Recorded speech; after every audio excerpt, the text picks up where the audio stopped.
കന്നിമൂലയിൽ bathroom കെട്ടിയതുകൊണ്ടാണ് മക്കൾക്ക് ജോലി കിട്ടാത്തത് എന്ന് വിശ്വസിച്ചിരിക്കുന്ന ഒരുപാട് ആളുകൾ ഇന്നുണ്ട്, അല്ലേ? കുറ്റിയടിക്കുമ്പോൾ കന്നിമൂലയിൽ കുറ്റിയടിക്കാത്തത് കൊണ്ടാണ് എന്നും വീട്ടിൽ തലവേദന എന്ന് വിശ്വസിച്ച് നടക്കുന്ന പെണ്ണുങ്ങളുണ്ട്. ഭർത്താവിന്റെ നടുവേദന മാറിയിട്ടേ ഇല്ല. കാരണം എന്താ?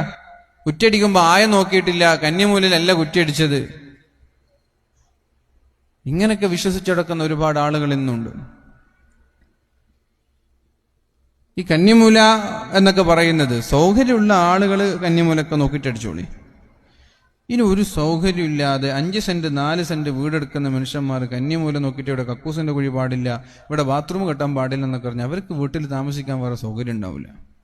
ഒരു 4 സെന്റ് 3 സെന്റിലൊക്കെ വീടെടുക്കുന്നവരുണ്ടാവും. അവരൊക്കെ കന്നിമൂലൊക്കെ നോക്കി വീടെടുക്കാനും കുറ്റിയിടാനും കക്കൂസ് കെട്ടാനൊക്കെ നിന്നാലേ അവർക്ക് വേറെ വീടിന്റെ പ്ലാനൊന്നും നടക്കൂല. അപ്പൊ സൗകര്യമുള്ള ആളുകൾ നിങ്ങൾ നോക്കിയിട്ട് വേണ്ടതുപോലെ ചെയ്തോളി. ബുദ്ധിമുട്ടുള്ള ആളുകൾ വെറുതെ അതിന്റെ പിന്നാലെ പോയിട്ട് എന്ത് ചെയ്യണ്ടെങ്കിൽ വീടിന്റെ സ്ഥലം നഷ്ടപ്പെടുത്തണ്ട എന്ന് മാത്രം എനിക്ക് പറയാനുള്ളൂ.